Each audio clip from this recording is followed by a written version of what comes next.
Pues entonces doy la bienvenida a todos los que ya han podido conectarse. Es un gozo poder seguir con nuestra segunda lección.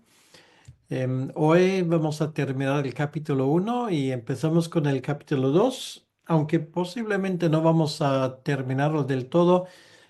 Por eso no se preocupen, porque a veces realmente es difícil de planificarlo con antelación, pero lo que les aseguro es que vamos a intentar cubrirlo todo de la mejor manera, así que tal vez al inicio, sobre todo, no vamos a poder hacer un capítulo entero, pero vamos a intentarlo. Lo que pasa es que al final de las, creo que son 36 lecciones, lo habremos cubierto todo, así que por eso no se preocupen, esa preocupación me lo dejan a mí. Muy bien, entonces vamos a empezar esa clase con una oración y vamos a pedirle al Señor que Él nos guíe en ese tiempo. Señor, muchas gracias te damos por este nuevo sábado y por este privilegio de poder abrir la palabra para em, dejar que tú nos hables a través de tu palabra. Señor, pedimos que estas preciosas historias que nos cuenta el evangelista Lucas, te pedimos que esto haga un impacto en nuestra propia vida. Y pido por todos los estudiantes que se han propuesto a estar con nosotros, que no haya ningún impedimento para ninguno y que podamos disfrutar de ese tiempo de la mejor manera. Te lo pedimos, Señor, en tu nombre. Amén. Bien, como pueden ver, y espero que no haya ningún problema con la visualización, estamos en la segunda lección y vamos a seguir con el versículo 46 del primer capítulo. Es un capítulo largo, por esto la última vez no hemos podido terminarlo. Y vamos a seguir con bueno, podríamos llamarlo ese salmo de María, porque realmente se trata de un salmo en el pleno sentido de la palabra. Para aquellos que tal vez quieren aprender una nueva palabra, esto en la teología se conoce ese cántico como el Magnificat. Magnificat es una palabra latina. Esto se usa mucho también en los comentarios, en las Biblias de estudio. Magnificat es la primera palabra en la traducción latina de ese salmo. Por eso se conoce como el Cántico de María o el Magnificat de María, ¿vale? Esta es la explicación. Y simplemente voy a resumir este salmo. Y este salmo es algo que, como vimos la última vez, surge a raíz de ese encuentro de María con su parienta Elizabeth. Dije la última vez que no podemos decir exactamente qué parentesco tenían, porque la Biblia no nos lo dice. Lo que sabemos es que sí que estaban emparentados, y obviamente, bueno, es lógico, se conocían antes y tenían una relación especial. Entonces, un segundo, este Magnificat, solamente voy a recoger algunas cosas que son importantes. Realmente lo que María aquí hace, ella reflexiona, obviamente inspirado por el Espíritu Santo, sobre el impacto de lo que está pasando. Y es un salmo, bueno, sigo usando la palabra salmo porque es un cántico, es una poesía. Em, Vamos a leerlo porque es tan bello y tan bonito que sería una pena que no lo escuchásemos. Entonces, procedo a la lectura a partir del versículo 46 y se van a dar cuenta de una cosa. Ocurre con María lo mismo que ocurre con el Salmo de Jonás. Lo que María hace, ella se basa en muchos de los salmos del Antiguo Testamento. O sea, compone un salmo, pero claro, el material que ella usa es un material que no en cada detalle, pero en grandes rasgos ya está. en el Antiguo Testamento, ¿vale? Entonces dice así, engrandece mi alma al Señor y mi espíritu se regocija en Dios mi Salvador. Simplemente todavía no hemos hecho un estudio de los salmos, pero una de las cosas que nos llama la atención es que María usa una forma, un medio de estilo de la poesía hebrea, y esto es la repetición. O sea, se dice una cosa en una línea y se dice la misma cosa con otras palabras en la segunda línea, ¿vale? Entonces, en los hebreos, por ejemplo, en los salmos, no iban por la intención de que estos salmos se rimasen o las líneas, como nosotros solimos hacerlo hoy en día, sino hay una consonancia, no de sonido, sino de contenido, ¿vale? Y esto hace es algo muy bonito, esto hace que la poesía hebrea, y esto es una poesía hebrea, obviamente, en el original, que esto suena bonito en cualquier idioma, ¿vale? No se pierde nada, porque creo que lo entendemos y perdón por esa introducción, pero me gustaría que ustedes entendiesen bien lo que tenemos aquí. Em, esto, si tenemos, por ejemplo, en castellano una poesía con rima, si yo lo traduzco al inglés o a cualquier otro idioma, eso se pierde completamente, ¿vale? En hebreo no, ¿vale? Porque es de contenido, no de sonido. Entonces, bueno, sigo. Engrandece mi alma el Señor y mi espíritu se regocija en Dios mi Salvador, porque ha mirado la bajeza de su sierva. Pues he aquí, desde ahora me dirán bienaventurada todas las generaciones. Eso es algo que literalmente se ha cumplido en la vida de María. Literalmente, hasta el día de hoy, hablamos de María, no la veneramos ni la adoramos, pero obviamente reconocemos su estatus especial en la historia de la salvación. Eso también lo hacemos nosotros, los evangélicos. Para nosotros, María es una mujer como cualquier otra, pero tiene un privilegio especial en ser la madre de nuestro Señor Jesucristo en su encarnación. O sea, la naturaleza humana, nuestro Señor en cuanto a su encarnación la tiene de su mamá. Porque me ha hecho grandes cosas el poderoso, santo es su nombre, y su misericordia es de generación en generación a los que le temen. Hizo proezas con su brazo, esparció a los soberbios en el pensamiento de sus corazones, quitó de los tronos a los poderosos y exaltó a los humildes. Bueno, esto se iba a cumplir literalmente. El primero que cae de su trono sería el rey Herodes. Bueno, no por un atentado, porque alguien le matase, pero obviamente el juicio de Dios vino sobre ese hombre malvado, ¿no? Que quería matar al niño recién nacido. Luego vamos a ver la historia. Em, y exaltó a los humildes. Luego lo vemos cómo eso se cumple. Los pastores, precisamente. Hablaremos de ese grupo de personas que era muy especial. A los hambrientos colmó de bienes y a los ricos envió vacíos. Socorrió a Israel, su siervo, acordándose de la misericordia. Una vez más, vemos aquí cómo María percibe, obviamente bajo inspiración del Espíritu Santo, el tremendo impacto que iba a tener el nacimiento del hijo que ella llevaba bajo su corazón.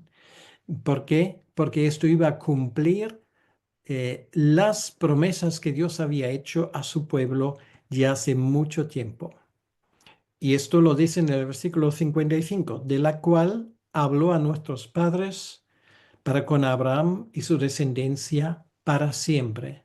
O sea, realmente nos damos cuenta que María no era una persona cualquiera, sino esa mujer joven, doncella, no sabemos su edad, pero estoy casi seguro que no había llegado ni a los 18 años. Ella tiene ya un conocimiento y un entendimiento de las escrituras que es fuera de serie. ¿De dónde lo tiene? Pues no lo sabemos. Obviamente también sus padres le habrán enseñado cosas, pero es una mujer que obviamente tiene un conocimiento de la historia de la salvación de primera categoría, ¿vale? Lo cual la convierte en una persona muy importante y muy especial, em, no solamente por su papel biológico, vamos a decirlo así. Y luego finalmente termina esa canción, o la canción ya termina allí, pero queda concluido ese pasaje cuando se dice, y quedó María con ella como 3 meses, después se volvió a su casa. Entonces, bueno, prácticamente hasta el nacimiento, y luego ella vuelve a Nazaret, hace el mismo camino que vimos la última vez. Y esto nos lleva em, al siguiente pasaje. Bueno, aquí lo he resumido un poco, que María permanece con Elizabeth durante un tiempo. Em, Obviamente es un tiempo de preparación para las dos, un tiempo de apoyo mutuo. Y claro, nos hubiese interesado mucho esas conversaciones que ellos habrán llevado a cabo. Lucas no nos lo cuenta, seguramente por respeto, porque seguramente eran cosas también muy personales, pero te puedes imaginar el impacto em, que habrán sentido esas dos mujeres sabiendo, ellos sabían perfectamente que estos dos hombres que ellos iban a dar a luz cambiarían la historia, no solamente del mundo, sino la historia de la salvación. Entonces, bien, con esto llegamos en el siguiente pasaje, del 57 al 66, llegamos ya al nacimiento de Juan y al asunto de su nombre. Dice en el versículo 57, cuando a Elizabeth se le cumplió el tiempo de su alumbramiento, dio a luz un hijo. Una vez más nos damos cuenta, a diferencia del nacimiento de Jesús, que Lucas, también Mateo, nos cuenta con bastante detalles. Aquí no tenemos más detalles, ¿vale? No había coros celestiales, ni había una señal en el cielo, ni nada por el estilo. De una forma muy discreta se cuenta simplemente el hecho. Y ahora, claro, ahora viene un momento muy importante y este momento importante es qué nombre vamos a poner al niño. Y no era una regla, pero era muy común de que el hijo muchas veces llevaría el nombre del padre. Como Zacarías no se había pronunciado, que no podía, obviamente, porque estaba mudo, ellos tomaron por sentado de que el nombre sería como de su padre. Pero no, dice aquí, y cuando oyeron los vecinos y los parientes que Dios había engrandecido para con ella su misericordia, regocijaron con ella, se regocijaron con ella, perdón. Aconteció que al octavo día vinieron para circuncidar al niño. Bueno, esto hemos estudiado en su momento en Levítico 12.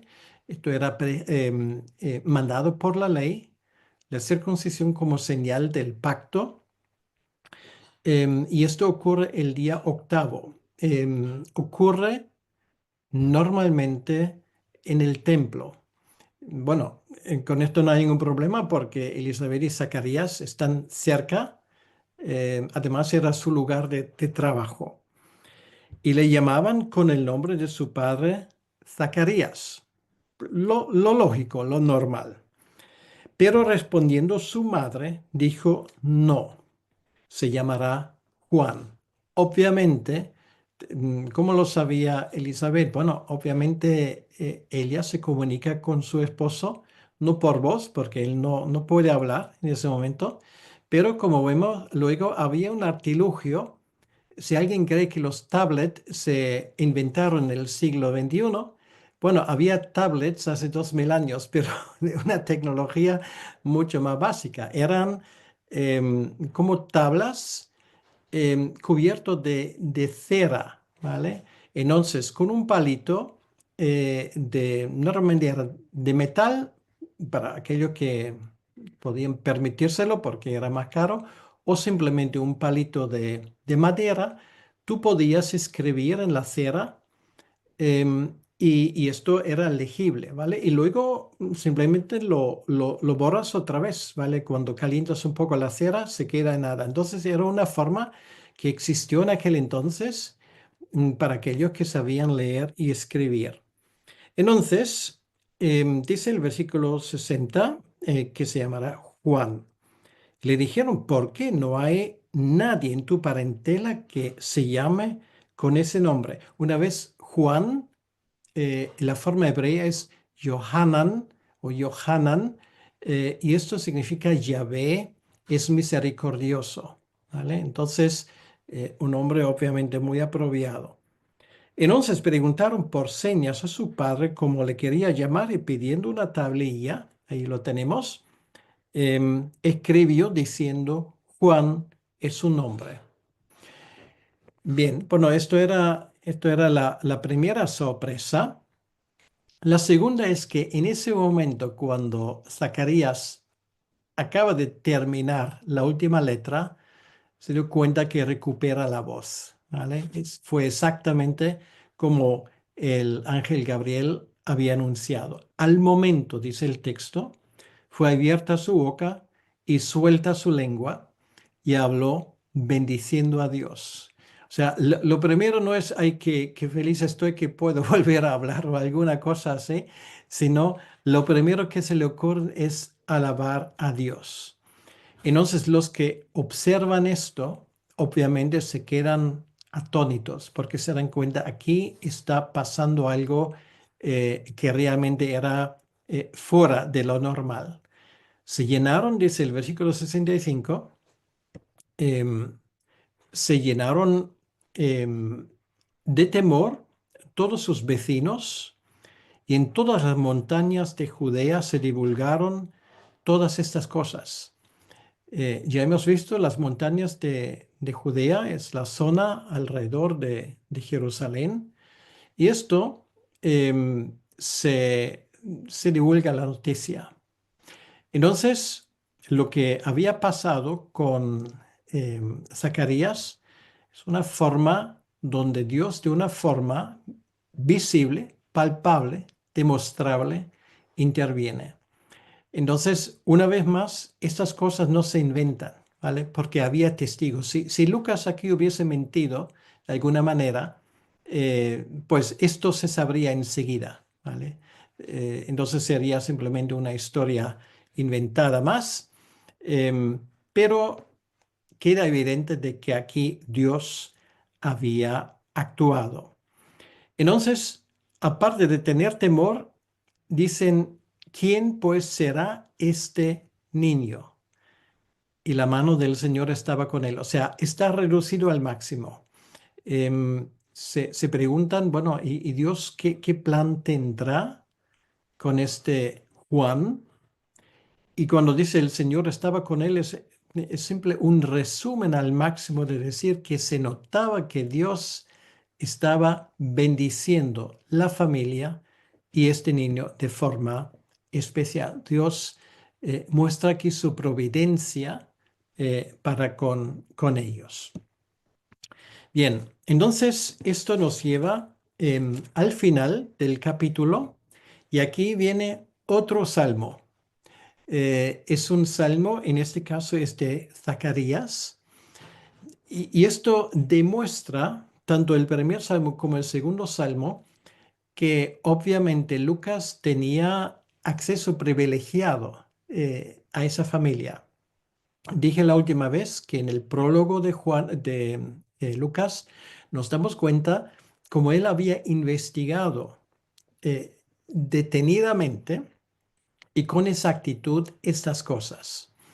Por lo tanto, no cabe ninguna duda que tanto María como también Zacarías habrán, de cierta manera, puesto por escrito estos ambos salmos o ambas oraciones, si quieres, y que Lucas tenía acceso a esto, ¿vale? Por esto él podía incorporarlo en su informe, podríamos decir, o en su evangelio, y es la razón por qué lo tenemos hoy en nuestras Biblias. Una vez más, quiero recordar que esta investigación Lucas lo lleva a cabo con toda probabilidad en el tiempo cuando Pablo está detenido en Cesarea esperando el juicio, ¿vale? Entonces, él tenía tiempo para hacer ese tipo de investigaciones. Muy bien, entonces vamos a echar un vistazo, por lo menos breve, a ese salmo de Zacarías, que también tiene un nombre en latín, y ya te puedes imaginar que es lo mismo, o sea, viene de la traducción latina, y en la teología se conoce como el Benedictus. El Benedictus, otra vez, es la primera palabra que sale en la traducción al latín. Dice, bendito el Señor Dios de Israel, que ha visitado y redimido a su pueblo. O sea, Zacarías aquí se da cuenta, esto es el cumplimiento ahora ha empezado de todas esas promesas. Quiere decir, eh, las 70 semanas de Daniel están acabándose. Lo que Dios ha prometido ahora se lleva a cabo. Los 400 años de silencio llegan a su final. Dios hablará y visita a su pueblo y redime a su pueblo. Visitación significa que Dios se revela a su pueblo. Em, y además, lo que es muy importante, ahora finalmente llega, para decirlo así, el eslabón final, si queremos decir, de la historia de la salvación. Ahora se pone un remedio para realmente traer la salvación em, a su pueblo. Y nos levantó, 69, un poderoso Salvador en la casa de David, su siervo. Bueno, él no está hablando de su hijo, ¿vale? No, está hablando de Jesucristo. Él ya lo percibe proféticamente. Esto no es otra cosa que una profecía, porque Juan no era un Salvador. Jesucristo sí lo era.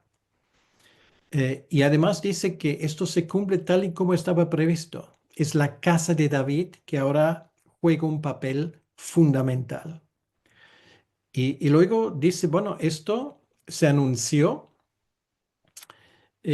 como habló por boca de sus santos profetas que fueron desde el principio salvación de nuestros enemigos y de la mano de todos los que nos aborrecieron. Bueno, obviamente aquí no estamos hablando de una salvación política, esto no era el tema, sino ¿quiénes son los enemigos? Los enemigos son todos aquellos que quieren evitar a que se lleve a cabo el plan de salvación. Una vez más aquí destaca sin lugar a dudas Herodes, que odiaba todo lo que tenía que ver con esto. Y Zacarías enfatiza, efectivamente, aquí tendremos salvación. Versículo 72, para hacer misericordia con nuestros padres y acordarse de su santo pacto. ¿Vale? Aquí tenemos la palabra clave. Esto no es una casualidad, esto es el pacto que Dios había hecho. Y ahora empieza, para decirlo así, termina el antiguo pacto y empieza el nuevo pacto, ¿vale? El pacto de la gracia en este niño que ahora se está gestando en el vientre de María. Del juramento que hizo Abraham, nuestro padre, que nos había de conceder que librados de nuestros enemigos, sin temor les serviríamos. Quiere decir, ambos se refieren a Abraham, ¿vale? Tanto Zacarías, bueno, no se esperaría de él otra cosa, era al fin y al cabo sacerdote, pero era plenamente consciente de que ahora ha llegado el momento de la salvación. Es el momento cuando llega Shiloh, ¿vale? Lo que hemos estudiado en su momento, Génesis capítulo 49, versículo 10, el cetro no saldrá de Judá hasta que llegue Shiloh. Ahora, eso significa también que el cetro ahora saldrá de Judá. Quiere decir, ahora empieza algo nuevo. Y esto es el veredicto final sobre la monarquía en Israel. Ya no habrá rey en Israel, no habrá ya trono. Y esto ocurre precisamente durante la juventud del Señor Jesucristo, cuando, si recuerdo bien, el año 7 de nuestra era, el rey Arquelao es destituido fulminantemente por las autoridades romanas y los romanos ahora ponen un procurador. Entonces ya no existe trono en Israel. Entonces esta viejísima profecía se cumple. Y esto es lo que leemos en los Salmos cuando él, o sea, su llegada, esto es muy importante, significa que él termina con el poder de los poderosos, que son los reyes, los mandamases, para decirlo así, de Judea. ¿Vale?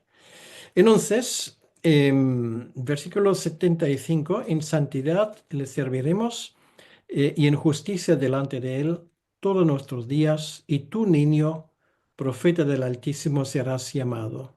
Bueno, ahora él se refiere em, a su propio hijo, ¿vale? Que será, si queremos así, el último de los profetas del antiguo pacto.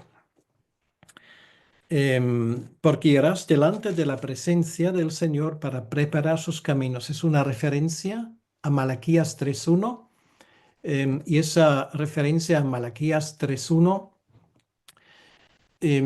describe ese ministerio que este hijo iba a tener. Entonces, para dar conocimiento de salvación a su pueblo, para perdón de sus pecados, por la entrañable misericordia de nuestro Dios, con que nos visitó desde lo alto la aurora. Bueno, otra vez son referencias varias a pasajes del Antiguo Testamento, como aquí no vamos a disponer de ese tiempo, pero tal vez tienes una Biblia en casa, una Biblia de estudio con un aparato de versículos paralelos, lo vas a poder estudiar fácilmente dónde sale todo esto en el Antiguo Testamento. ¿Mm? Entonces, termina Zacarías en el 79 para dar luz a los que habitan en tinieblas y en sombra de muerte. Bueno, Isaías capítulo 9, hay muchas referencias allí para encaminar nuestros pies por camino de paz. Bien, entonces, un salmo bellísimo es como un manual casi de soteriología. Me encanta eso de la aurora, es el amanecer de la salvación. O sea, si has vivido alguna vez una mañana después de una noche y esa mañana el sol sale brillante y da luz otra vez, pues esto es el símil, la comparación que Zacarías hace. Y simplemente dice de forma de nuevo muy escueta sobre Juan y ya de Juan no escucharemos nada hasta más adelante, pero allí termina simplemente que el niño crecía, se fortalecía en espíritu, estuvo en lugares desiertos hasta el día de su manifestación en Israel. Se preparaba así. Dije la última vez que Juan seguramente había tomado el voto de Nazareo, Números capítulo 6, y ese voto hace que él, desde el primer momento, se dedica enteramente a su misión. O sea, es curioso que el profeta, el que aplana el camino, dedica toda su vida a esto, mientras que nuestro Señor hasta los, vamos a decir, los 30 años, trabaja en el negocio de su padre, bueno, de su padre adoptivo, ¿vale? Es carpintero. Em, en ese sentido, Jesucristo ya estaba preparado para su misión. Juan se preparó, busca la soledad, dice aquí, y obviamente sus padres em, tenían que aceptar esto. O sea, él seguramente no estaba en casa, estaba fuera de casa, buscando la soledad, si hizo de vez en cuando una visita a sus padres, pues no lo hacemos. Era un sacrificio que también ellos como padres tenían que hacer. Era un regalo de parte de Dios y Dios tenía una misión muy especial para él. Entonces, aquí vimos ese crecimiento en el desierto que forma parte del plan de preparación. Está en esto en una tradición profética. Elías es el gran ejemplo. Él es, bueno, no es una reencarnación como algunos han dicho falsamente, la Biblia no enseña esto, pero va en esa tradición de Elías y iba a anunciar ese nuevo pacto. Esto era la idea que hay de todo esto. Bien, con esto llegamos al capítulo 2. Bueno, estos son, ese capítulo 1 sobre todo es muy denso en ese sentido de alusiones a profecías del Antiguo Testamento y nos damos cuenta de una cosa, como Lucas ahora enlaza, vamos a decirlo así, 2000 años de historia de salvación hasta Abraham con el presente, ¿vale? Nos damos cuenta que ellos tenían el privilegio de vivir en estos tiempos muy especiales y no solamente esto, iban a tener una parte activa en esa bendición divina. Ok, con esto llegamos al capítulo 2 y es un capítulo que seguramente nos es un poco más familiar, por lo menos esto es lo que creemos, pero aún así creo que hay muchas cosas que tal vez podemos aprender. Lo que llama la atención, y esto lo voy a decir varias veces a lo largo de este estudio de Lucas, una vez más, Lucas es un historiador, aparte de ser médico, de primera categoría. Y esto no solamente lo digo porque sale en la Biblia, si comparamos Lucas con historiadores de aquel tiempo como Tácito, por ejemplo, o alguno que otro Heródoto que vivió antes, nos damos cuenta que Lucas destaca por una cosa, es por su absoluta exactitud cuando él describe algo. O sea, quiere decir, ese hombre era un fuera de serie. Esto para nosotros es hoy en día sacar, digamos, cierto conocimiento de la historia. Bueno, tenemos un ordenador, estamos conectados a Internet, toda la información está a la punta de nuestro dedo y podemos conseguirlo. Lucas lo tenía aquí, en su coco, en la mente, ¿vale? Estaba observando, sabía muchísimas cosas de su entorno y ahora esto, el capítulo 2 que ya habla de este acontecimiento absolutamente histórico, él lo entrelaza. Mm, En primer lugar, no con la historia del Antiguo Testamento, eso ya lo hemos tenido. Ahora, lo que él hace, lo entrelaza ahora con la historia secular, ¿vale? Estamos hablando de nadie menos que de Augusto César. Augusto César, bueno, hemos estudiado Apocalipsis, de esa secuencia de 7 reyes que se habla en el Imperio Romano, es el segundo. Augusto César, para decirlo así, es el seguidor de Julio César. Y lo que hace Augusto César, bueno, su nombre original era Octaviano. Augusto significa simplemente el engrandecido y César se pone el nombre en referencia a Julio César, ¿vale? O sea, es un nombre, es más, casi más un título que un nombre. Augusto César es mencionado aquí. Es el emperador de la paz porque él consigue por primera vez en la historia del Imperio Romano que en todas sus fronteras, desde más allá de los Alpes y del río Rin hasta las arenas del Sáhara y desde Lusitania, que sería Portugal, hasta el Eufrates, había paz. Por primera vez en la historia de ese imperio ocurre. Había excelentes comunicaciones por vía terrestre, por el mar Mediterráneo. Em, había un solo idioma que se entendió en todo el imperio, que era no el latín, sino el griego. Por eso el Nuevo Testamento está escrito en griego. Y era un tiempo idóneo. Por eso los que han estudiado conmigo Galatas 4:4 dice cuando se cumplió el tiempo. Ahora el tiempo se había cumplido. Y todo, digamos, llegó a ese punto que era ideal, era idóneo. Se podía hablar el Evangelio en un idioma que todo el mundo conocía. Es algo por el estilo como sería el inglés hoy en día. Si tú quieres que en el mundo se te escuche, pues vas a tener que hablar en inglés.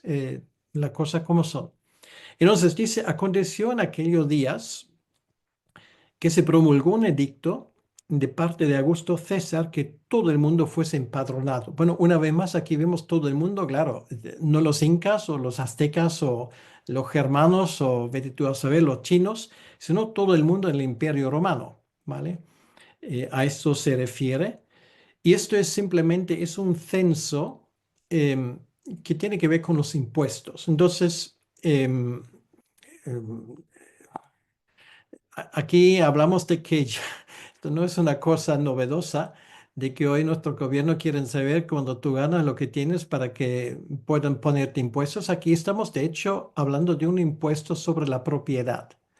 Entonces ellos querían saber qué era tuyo para que pagases una parte correspondiente. Ahora, si tú no reclamas lo tuyo, automáticamente el Estado romano se queda con esa propiedad. ¿Entiendes? Entonces, como José, porque de José estamos hablando, él era el que es el importante en ese caso como cabeza de familia, viene de Judá, precisamente de Belén, él tiene que viajar ahí porque allí tiene casa y tiene terreno, ¿vale? Y esto es muy importante porque por esa razón Jesucristo tiene que nacer allí en Belén. Si no, bueno, humanamente hablando, hubiese nacido en Nazaret, lo cual hubiese anulado todas las profecías. Entonces, te das cuenta que con esa bueno, podríamos llamarlo tontería, que ese emperador se le ocurre, bueno, yo quiero que poner un impuesto en todo el imperio por esta razón se cumplen las profecías bíblicas, ¿vale? Hablamos de la soberanía de Dios en la historia. Entonces, em, no solamente esto, sino Lucas añade otro dato. Dice en el versículo 2, este primer censo se hizo siendo Cirenio gobernador de Siria. ¿Vale? Ahora, no olvides, Lucas está escribiendo a un oficial romano, ¿vale? Teófilo. Ahora imagínate si Lucas se equivoca, o como algunos dicen, bueno, ese Cirenio a ver si ha existido, porque no tenemos prácticamente conocimiento histórico de él.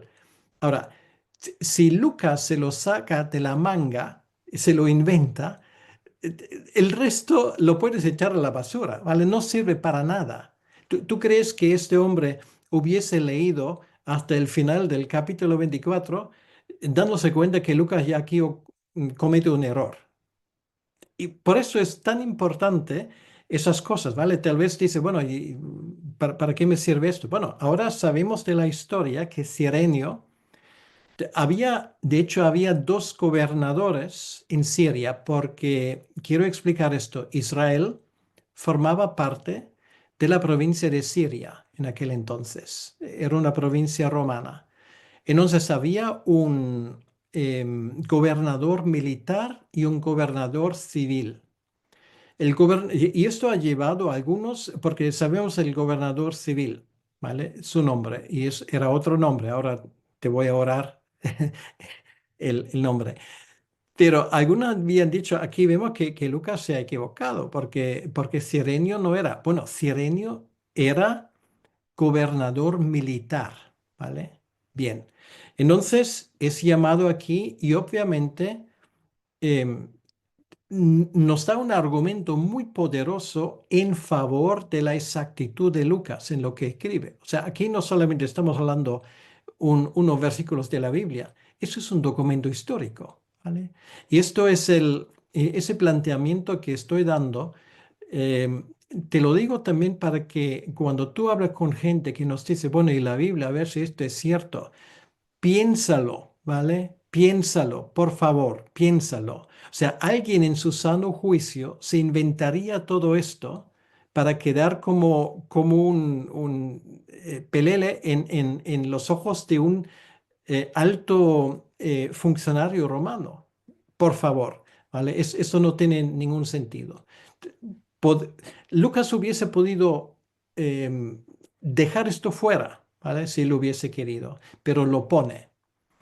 Entonces, em, vemos aquí, obviamente, el control divino sobre esas cosas, que es evidente. ¿Y qué ocurre ahora? Iban todos para ser empadronados, cada uno a su ciudad. Bueno, esto, si quieres, era el primer atasco de Navidad de la historia. Bueno, para decirlo de alguna manera, porque obviamente el país se pone en movimiento.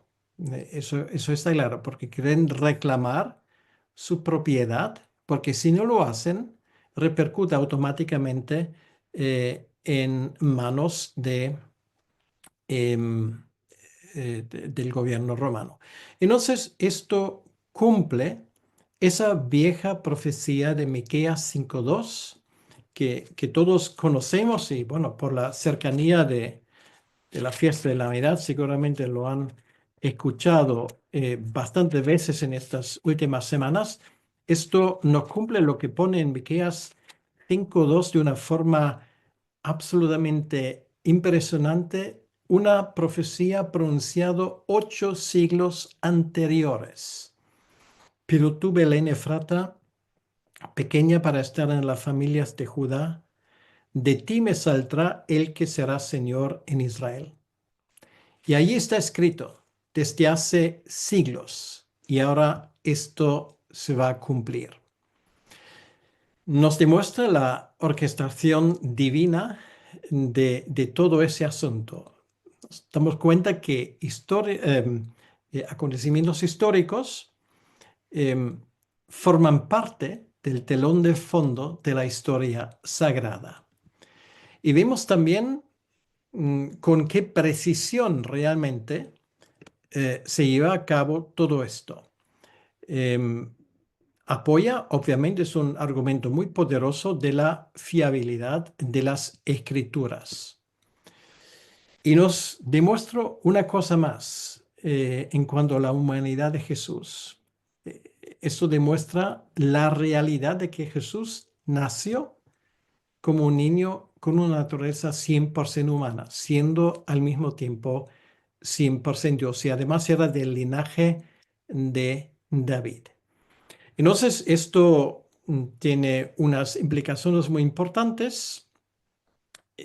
También para nosotros hoy en día, bueno, allí tú puedes poner lo que se te ocurre, pero quiero simplemente dar una base para tu propio pensamiento. Dios tiene el control sobre los eventos históricos, ¿vale? Y da igual donde tú vives. Dios sabe lo que está ocurriendo y todo tiene que servir para su glorificación. Las predicciones detalladas en las escrituras se llevan a cabo. Miqueas 5:2. Una vez más, muy importante, luego veremos el lugar donde nace Jesús. A pocos metros está el linde, la frontera entre la tribu de Benjamín y la tribu de Judá. ¿Vale? Si esa casa no está exactamente ahí, si no hay una certeza a quién pertenece la parcela, esto no sirve. Es un cumplimiento histórico comprobable. Y el plan divino en este caso se revela de una forma absolutamente impresionante. Bien, seguimos con la historia. José subió de Galilea, de la ciudad de Nazaret, a Judea, a la ciudad de David, que se llama Belén. Bueno, Belén en hebreo es Betlehem, lo cual quiere decir la casa de pan. Casa de pan era un granero, ¿vale? ¿Por qué? Bueno, porque ahí había eh, cereales que se plantaba, por cuando era de la casa y familia de David. Bueno, María también. Pero digamos aquí el protagonista en ese sentido es José, porque obviamente él tiene propiedad allí. Em, bien, es una, bueno, si lo llamo ciudad, bueno, solemos decir ciudad, pero no era una ciudad. Tal vez has cantado hace poco o Aldehuela de Belén, era una aldehuela, quiere decir, había un par de casas, no más. Pero una ciudad importante porque en Belén, buena parte de que nace allí David y ahora Jesús está a punto de nacer, es una ciudad que por su cercanía al templo tenía ese privilegio de ser el lugar donde se guardaban los rebaños de las ovejas que iban a ser sacrificados en el templo, ¿vale? Esto es la razón porque luego aparecen los pastores. Es una ciudad pequeña, bueno, un pueblo pequeño, em, no preparado para el influjo debido al censo, lo que lleva al nacimiento de Jesús en un pesebre. Esto luego lo vemos en un momento, cómo esto funciona. Dice ahí, para ser empadronado con María, su mujer, desposado con él, la cual estaba encinta. Bien, bueno, sabemos del Evangelio de Mateo como Dios, mientras tanto, en un sueño le había convencido a José de que este niño no era fruto de un adulterio, sino que era una cosa que ni ocurrió antes, ni ocurrió, iba a ocurrir después, una cosa única, que era el fruto de la intervención del Espíritu Santo. Y esto es algo que demuestra una vez más la plena humanidad y la plena divinidad de nuestro Señor Jesucristo. Cuando se dice aquí que era desposada, em, eran factualmente ya casados, em, aunque ese casamiento en contra de la tradición judía aún no se había consumado físicamente, ¿vale? Pero legalmente ya estaban casados. Entonces Lucas lo enfatiza. Y dice en el versículo 6, aconteció que estando ellos allí, se cumplieron los días de su alumbramiento. Bien, esa historia lo describe con un poco más detalle en mi libro sobre cuando los cielos hablan. Aquí estamos hablando obviamente de un lugar muy concreto. También doy razones en ese libro que ahora no puedo, que este nacimiento de nuestro Señor Jesucristo se lleva a cabo mediados de septiembre del año 3 antes de Cristo. Quiere decir, la fecha sería el 13 de septiembre del año 3 antes de Cristo. ¿Cómo podemos saber esto? Bueno, en mi libro lo describo. Entonces, dice aquí en el versículo 7, y dio a luz a su hijo primogénito y lo envolvió en pañales, lo acostó en un pesebre porque no había lugar para ellos en el mesón. Bueno, quiero mencionar simplemente esto un poco porque ahí se ha montado toda una historia de un dueño de un mesón o de un pequeño, de un albergue duro de corazón que no quiere dejarle pasar y todo ese tipo de cosas. Bueno, con el texto bíblico no tiene nada que ver, sino cuando dice aquí no había lugar para ellos en el mesón. em, no es un mesón como nosotros lo entendemos, una casa de huéspedes. Era una casa, muy probablemente la casa de José mismo, que por la razón de esos movimientos, por el empadronamiento, estaba hasta la bandera, ¿vale? Entonces, normalmente en una casa judía había una pequeña habitación anexo a la casa para huéspedes, para invitados. Y esa habitación ya estaba llena, ¿vale? Allí ya había gente. Entonces, no es cuestión de que esa pobre pareja pues anda vagando por allí pidiendo paso y nadie les quiere dar paso. Yo no sé si esto en tu país se cuenta. Bueno, esto no tiene nada que ver con el texto bíblico. Simplemente, ¿qué ocurre? La única manera, digamos, de que ellos se puedan acomodar en esa casa es simplemente en la parte baja que fue previsto para los animales, ¿vale? Y esto, ojo, tampoco necesariamente era una desventaja. ¿Por qué? Bueno, porque era la habitación más caliente, ¿vale? Porque los animales daban calor. Entonces, sin poder entrar ahí en más detalles, nos damos cuenta que Lucas nos enseña simplemente los hechos y nosotros muchas veces nos hacemos una película que no tiene nada que ver con el texto, ¿vale? Por supuesto, ese alumbramiento, ese nacimiento no podemos comparar con algo que hoy en día en la época moderna se hace en un hospital moderno. Claro, esto era distinto, pero dentro de las circunstancias era lo mejor que se podía tener. Bueno, aquí muy rápidamente para terminar ya con esa primera parte, vimos el camino que los dos habrán tomado. Había dos posibilidades. Este que era un poco más largo pero más ligero por el Valle del Jordán a Belén, el otro sería por las montañas. Yo creo que tomando en cuenta el estado de María, muy probablemente habrán optado por este. Aquí vemos algunos de los lugares por los cuales habrán pasado. Estos serían los montes de Gilboa y Israel, y ahí camino hacia Jerusalén. Y ahora llegan a ese punto en el Valle del Jordán, aún en la ciudad de Jericó, donde ya tienen que subir por ese camino ay, hacia la ciudad de Jerusalén que estaría allí. Bueno, esa cuesta es muy empinada, ¿vale? En fin, no puedo entrar en muchos detalles. Y ahora, esos son fotos modernos. Aquí estaría la ciudad de Jerusalén y esto sería el lugar, claro, esto ahora sí que es una ciudad. En aquel entonces no lo era.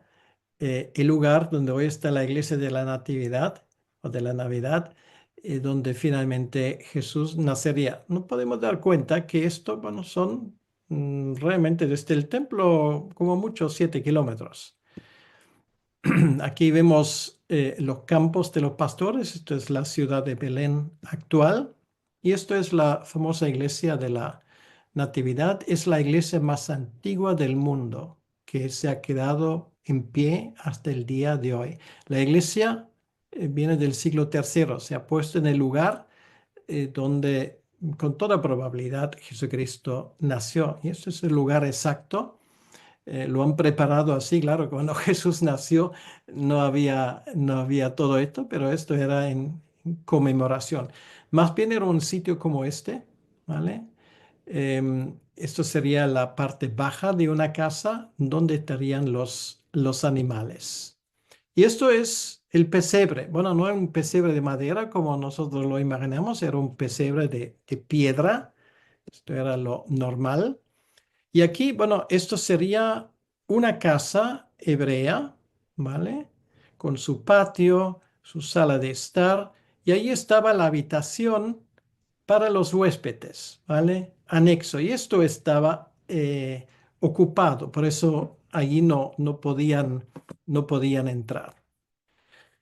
Eso es imaginativo, pero así se podría uno imaginar esa parte, esa casa sencilla.